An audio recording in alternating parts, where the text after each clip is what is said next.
Bonjour à tous, bonjour Rémi Réeffel. Bonjour. Vous êtes sociologue des médias et professeur à l'Institut français de presse et aujourd'hui dans le cadre de l'opération Paris MC Kiosque, vous avez décidé d'inviter Françoise Fressoz. Est-ce que vous pouvez nous la présenter et nous expliquer ce choix? Volontiers. Donc Françoise Fressoz est une journaliste qui aujourd'hui travaille au Monde, elle est éditorialiste, elle a un parcours dans la presse écrite, c'est-à-dire qu'elle a commencé, je crois, par travailler dans le journal Libération et ensuite elle a été pendant un certain nombre d'années journaliste spécialisée dans le domaine de l'économie et du social aux Échos.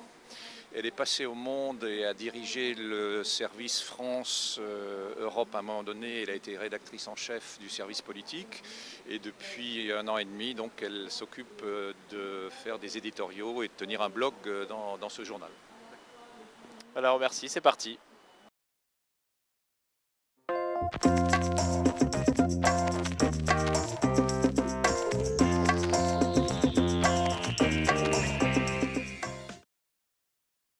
Bonjour Françoise Fressoz. Bonjour. Alors première question, volontairement un peu provocatrice, je dirais, la presse écrite a-t-elle un avenir en France? J'en suis convaincue. Elle ne sera peut-être pas sous la forme que l'on connaît aujourd'hui, mais je pense qu'elle a un avenir.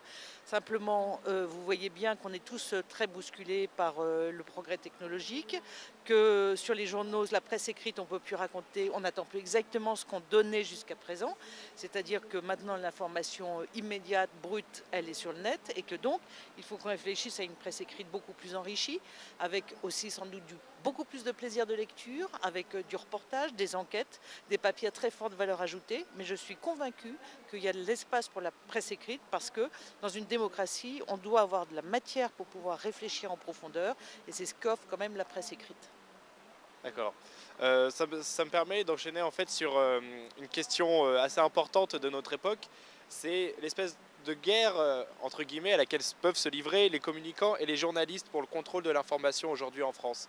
Quelles armes possèdent les journalistes pour éviter de tomber dans la facilité du simple relais médiatique de ce que veulent les communicants? Alors votre question est très intéressante. Il ne faut pas que vous voyez un univers où le communicant manipule le journaliste, ou le journaliste essaye de ne pas se faire manipuler. On est tous confrontés, hommes politiques, communicants, journalistes, confrontés à une actualité qui se déverse, qui est mondiale. C'est une actualité mondialisée qui arrive toutes les 5 minutes. Et donc, notre travail à nous, c'est de se dire à quel moment on l'arrête, comment on l'interprète, comment on fait notre travail. Et je pense que les recettes sont exactement les mêmes qu'avant, mais il faut les adapter, il faut énormément travailler, il faut avoir beaucoup de background, il faut lire beaucoup, il faut s'imprégner de tout et il faut savoir décrypter ce qui vous arrive. C'est-à-dire que notre travail à nous, c'est de dire tiens, ça c'est intéressant et pour ne pas se faire manipuler. Mais je pense que c'est exactement le même travail que vous aviez dans la presse où ça allait un peu moins vite, c'est-à-dire il faut vous faire votre bagage individuel, votre bagage personnel et confronter ce que vous voyez avec toutes vos connaissances et comme ça vous n'êtes pas manipulé. Vous êtes très active sur le web, tout comme Le Monde. Hein, le Monde.fr, c'est quand même toujours le quotidien de référence, même sur Internet.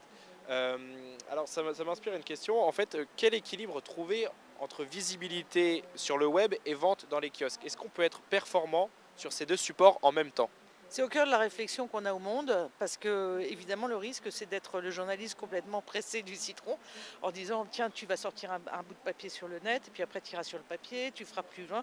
Mais donc on essaye de trouver un juste équilibre. Moi je le fais en fonction de l'actualité, c'est-à-dire il y a une très forte actualité politique par exemple, je vais être tentée de faire sur le net un décryptage de l'actualité parce que je sens que le lecteur attend quelque chose, que s'il y a un événement fort, par exemple, je prends l'exemple de Cahuzac qui fait ses confessions à BFM. Tout de suite, je suis tentée de faire un décryptage sur le net parce que je pense qu'il y a de la demande. S'il y a un petit peu moins de demande, moins d'actualité, à ce moment-là, je vais me mettre un peu en parenthèse du blog et je vais enquêter sur un sujet plus important. Par exemple, le jour, on a fait une enquête sur les relations Mélenchon-Hollande depuis qu'ils se connaissent au Parti Socialiste. Et là, je n'ai pas fait mon blog parce que c'est difficilement compatible.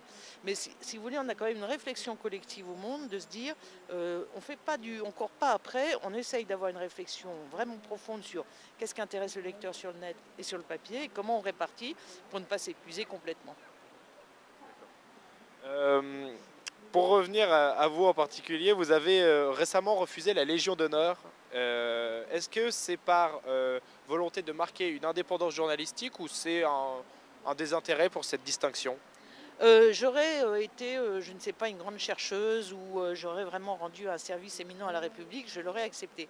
Mais là, je considère que j'ai fait mon métier de journaliste, que je l'ai fait avec un énorme bonheur, mais que ça ne vaut pas la Légion d'honneur. Je veux dire, il n'y a pas un fait d'armes extraordinaire qui me fasse. Voilà. Donc il y a toujours, si vous voulez, quand vous recevez la Légion d'honneur ou qu'on vous propose de la remettre, évidemment, il y a toujours le raisonnement de dire mais pourquoi est-ce qu'ils le font? Qui est-ce qui veut me le donner? Et voilà, et ça m'a beaucoup gênée, c'est pour ça que je l'ai refusé.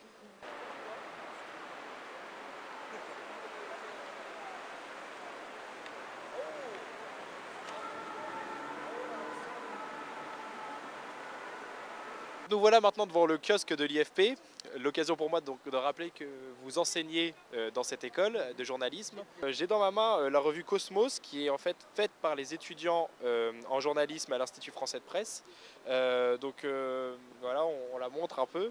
La forme est assez originale en fait. On est à mi-chemin entre le book et le magazine, hein. C'est un MOOC comme on appelle ça maintenant. C'est très à la mode. Est-ce que c'est une volonté éditoriale forte de faire ce genre d'édition?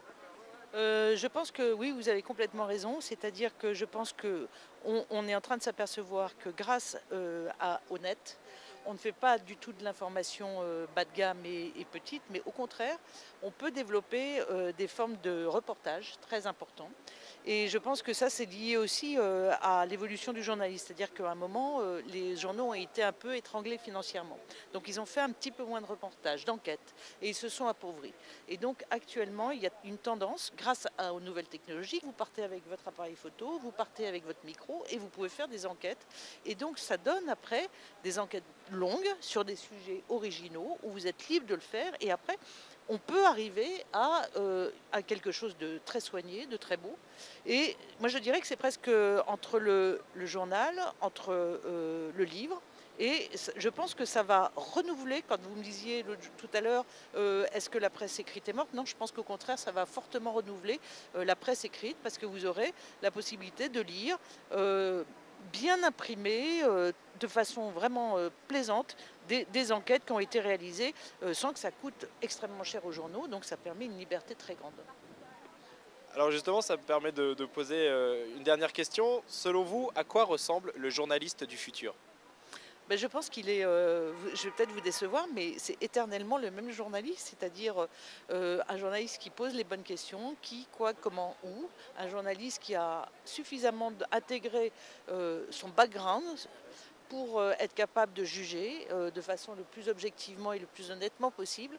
Donc tous les supports, alors il sera, si vous voulez, peut-être techniquement un peu plus au point, il sera peut-être plus multifonction qu'avant, c'est-à-dire que vous n'aurez pas uniquement de la presse écrite, mais vous ferez sans doute aussi de la photo, de la vidéo, mais ça sera exactement la même exigence qu'avant, c'est-à-dire, voilà, vous faites votre bagage, vous travaillez et vous êtes indépendant.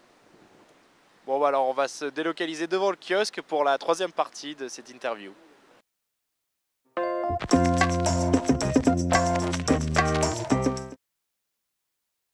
Alors Françoise Fressoz, nous voici devant le kiosque, l'occasion pour moi de vous poser les trois questions que l'on pose habituellement à nos invités. Donc la toute première, qu'est-ce qui, selon vous, fait la recette d'un bon quotidien national?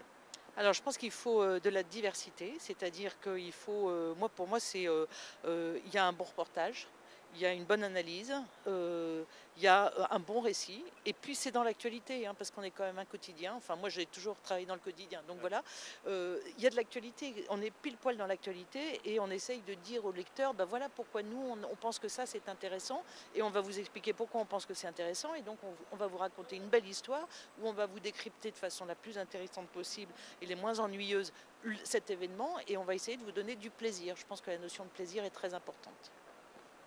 Est-ce qu'il y a un événement dans l'histoire de la presse qui vous a marqué, vous, en tant que citoyenne? Moi, je vais plutôt vous parler peut-être de mon histoire personnelle. J'ai été imprégnée très jeune de ce que pouvait être la presse.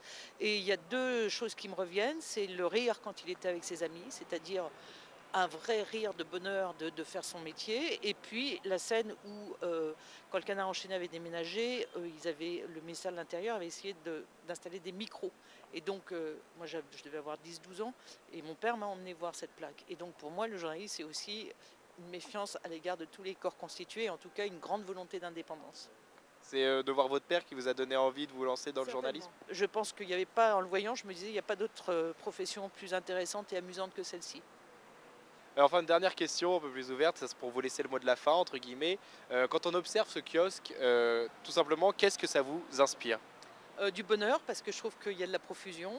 Je me dis, tiens, j'ai un long parcours à faire, un long trajet, donc j'ai plein de choses à acheter. C'est Paris, pour moi aussi c'est Paris, c'est le bonheur d'avoir une offre importante, de pouvoir se dire, tiens, voilà, je vais pouvoir acheter ce que je veux, lire ce que je veux, et oui, un grand bonheur. Merci à Françoise Fressoz et à Rémi Eiffel d'avoir répondu à nos questions. Merci beaucoup à vous de nous avoir suivis. Vous pouvez retrouver toutes nos vidéos sur le site de l'IFP. À très bientôt, au revoir.